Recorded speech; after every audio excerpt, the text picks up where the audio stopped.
그래도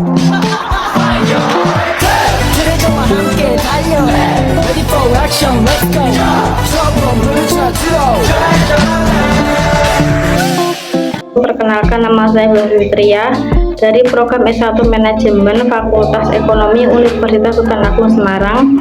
Ingin menyelesaikan tugas peradaban Islam yang diampu oleh Bapak Dr. Andes Haji Ujo Santoso. Materi yang akan saya paparkan adalah mengenai sejarah Daulah Bani Fatimiyah. Langsung saja mengenai materi yang pertama, yaitu pendahuluan mengenai Daulah Fatimiyah.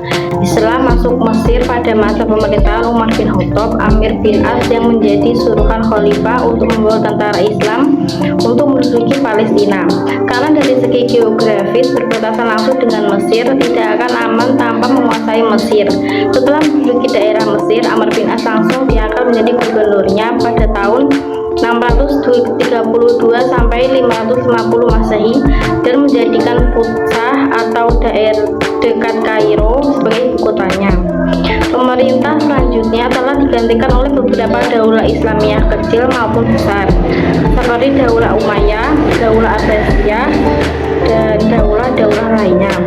Daulah Fatimiyah sendiri merupakan penguasa Syiah yang berkuasa di bidang wilayah Maghrib, Mesir, dan Syam dari 5 Januari 1910 Masehi sampai dengan 1731 Masehi. Khalifah Fatimiyah menyebarkan ajaran Syiah dengan area Islamnya. Ajaran ini mulai disebarkan di Kairo dan wilayah sekitarnya. Menjelang akhir abad 10, kondisi Daulah Abbasiyah yang berada di Baghdad mulai melemah karena beberapa daerah kekuasaannya tidak dapat dikonsolidasi atau mengalami disintegrasi. Kondisi ini menjadi peluang mengenai munculnya daulah-daulah kecil yang membebaskan diri dari pemerintah pusat, terutama untuk gubernur dan khalifah yang sudah memiliki tentara sendiri. Ditambah lagi dengan konflik yang terjadi pada Daulah Abbasiyah dan orang-orang Syiah. Daulah Abbasiyah yang berkhianat pada orang-orang Syiah, maka sekte Syiah memiliki oposisi bagi pemerintah Daulah Abbasiyah, salah satunya adalah Daulah Fatimiyah. Selanjutnya adalah mengenai pembentukan dari Daulah Fatimiyah.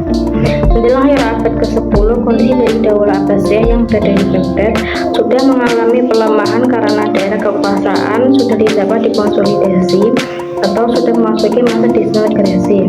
Beberapa sudah memisahkan diri dari Daulah Abbasiyah. Alasan ini menjadi peluang bagi berdirinya dinasti lain.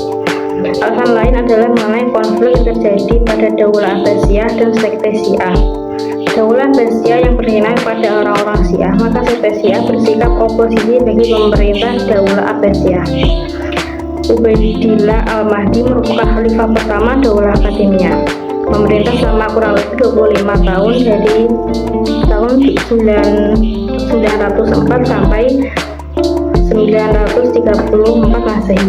Dalam masa pemerintahannya, Al-Mahdi telah melakukan perluasan wilayah ke seluruh Afrika, meliputi Maroko, Mesir, Malta, Alexandria, Sardania, Korsika, dan Baleri. Kemudian pada tahun ke-904 Masehi, Khalifah Al-Mahdi juga mendirikan kota baru di pantai Tunisia yang diberi nama Kota Mahdiyah yang dijadikan sebagai kota pemerintah.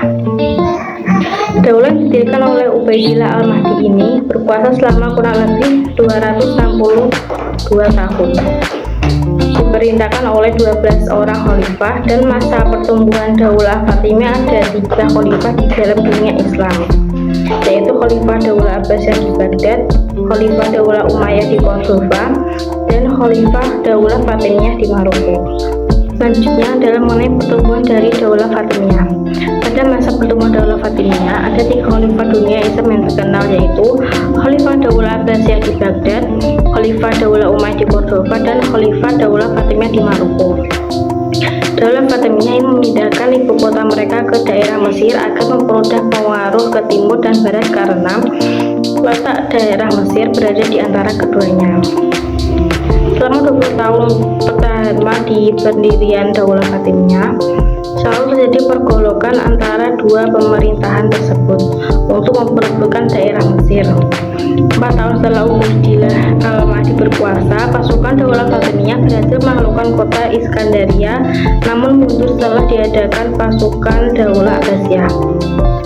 Namun pada tahun 1909 Masehi atau 307 Hijriah, Khalifah al-Mahdi dari Daulah Fatimiyah kembali mengirimkan pasukan, berhasil menaklukkan kota Iskandaria dan Al-Jazirah, tetapi mundur setelah dihadang oleh pasukan Daulah Abbasiyah.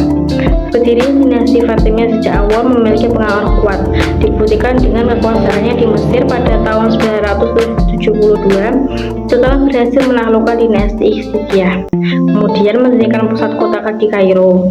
Ubaidillah al-Mahdi merupakan khalifah pertama Daulah Fatimiyah, wanita selama kurang lebih 25 tahun.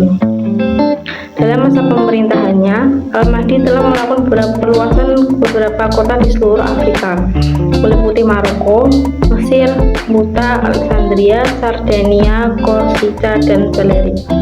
Kemudian pada tahun 1904 Masehi, Khalifah al-Mahdi juga mendirikan kota baru di pantai Tunisia yang diberi nama oleh kota Mahdiyah, yang didirikan sebagai ibu kota pemerintah daulah yang didirikan oleh Ubaidillah al-Mahdi. Ini berkuasa kurang lebih selama 262 tahun. Selanjutnya ada masa kejayaan Daulah Fatimiyah. Pada masa kejayaan ini berada di bawah 3 khalifah, yaitu Al-Mu'izz Lidinillah, Al-Aziz Billah, dan Al-Hakim bi Amirillah. Daulah Fatimiyah menjadi daulah ketiga dalam Islam setelah Daulah Abbasiyah dan Daulah Umayyah. Cordova yang berhasil memajukan peradaban Islam pada periode klasik. Dinasti Fatimiyah memiliki beberapa kemajuan dalam berbagai bidang, diantaranya adalah perluasan wilayah, yang kedua pengembangan perdagangan, yang ketiga pembangunan ibu kota baru, yang keempat pembangunan beberapa infrastruktur kota, yang kelima peningkatan kebudayaan, dan yang keenam mengembangkan kerajinan dan usaha. Selanjutnya terdapat analisis mengapa Daulah Fatimiyah dapat maju. Yang pertama adalah dalam bidang sosial dan ekonomi. Daulah Fatimiyah menerapkan 3 kebijakan ekonomi, diantaranya adalah pajak, al-makus, dan al-jawali. Selain itu mendorong pengembangan perdagangan dengan negara-negara di sekitar Daulah Fatimiyah, terutama dengan negara-negara di wilayah Mediterania. Hal ini membuat ekonomi Daulah Fatimiyah semakin berkembang pesat, mengembangkan kerajinan dan perusahaan-perusahaan agar mempunyai income pemasukan seperti kerajinan tenun, keramik, perhiasan dan emas, bahan kaca, kerajinan madu, ramu-ramuan, dan pengobatan. Membangun banyak pasar dan sentra perdagangan di seluruh wilayah kekuasaannya, serta mengadakan perjanjian dagang dengan banyak negara, termasuk Kekaisaran Bizantium dan Kekhalifahan Abbasiyah.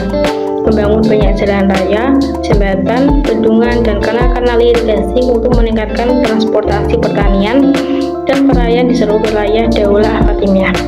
Ini juga membangun pelabuhan besar di Pelabuhan Alexandria untuk meningkatkan perdagangan dan ekonomi. Yang kedua adalah dalam bidang pendidikan dan budaya. Al-Hakim mendukung pengembangan ilmu ekonomi, pengetahuan, dan filosofi. Ia mendirikan banyak pusat keilmuan seperti pembangunan sekolah, universitas, termasuk Universitas Al-Azhar di Kairo, mendukung pengembangan seni dan budaya Daulah Fatimiyah. Ia membangun banyak bangunan seni bersejarah seperti Masjid Al-Hakim dan Istana Al-Hazmu'is, serta mendukung seni dan sastra seperti puisi, drama, dan musik. Juga membangun banyak pusat kebudayaan dan seni di Al-Qahira, termasuk perpustakaan besar, sekolah, dan pusat seni kajian sastra. Yang ketiga adalah dalam bidang pemerintahan. Luasan wilayah kekuasaan berhasil memperluas wilayah kekuasaan Daulah Fatimiyah di daerah Mesir, Palestina, dan Suriah. Bangunan sistem pemerintah dan administrasi, memperkenalkan pajak yang lebih efektif, dan mendorong pengembangan birokrasi yang efisien dan transparan. Membangun ibu kota baru untuk Daulah Fatimiyah yang diberi nama Al-Qahira atau Kairo, yang mengangkat arsitek terbaik dari seluruh dunia untuk membangun kota tersebut, sehingga Al-Qahira menjadi pusat kebudayaan dan keagamaan. Beberapa kebijakan ekonomi yang diterapkan oleh Daulah Fatimiyah yaitu pajak, al-makus, dan al-jawali atau jizyah. Selanjutnya adalah masa kemunduran. Pada tahun 567 Hijriah, Nuruddin Zanggi meminta bantuan Salahuddin Al-Ayyubi untuk mengakhiri kekuasaan Daulah Fatimiyah di Mesir. Setelah berhasil mengusir pasukan salib dari Mesir, Salahuddin Al-Ayyubi mendukung Daulah Abbasiyah untuk memimpin Daulah Ayyubiyah di Mesir.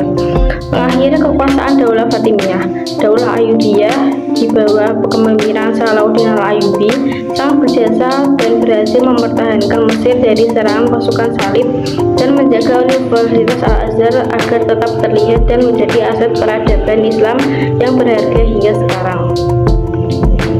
Masa Khalifah Fatimiyah ini memimpin dan dari periode abad ke-11 hingga awal abad ke-12 Masehi. Selama masa kekhalifahan ini terjadi ketidakstabilan politik dan kekacauan di dalam pemerintahan yang memicu peperangan internal, konflik antara kekhalifahan dan para pengusaha lokal, serta serangan dari kekuatan asing. Hal ini berkontribusi pada penurunan pengaruh dan kekuasaan Fatimiyah dalam wilayah-wilayah yang mereka kuasai. Selain itu, kekurangannya didukung oleh masyarakat dan kesulitan ekonomi turut memperburuk situasi dalam masa kemunduran Khalifah Fatimiyah.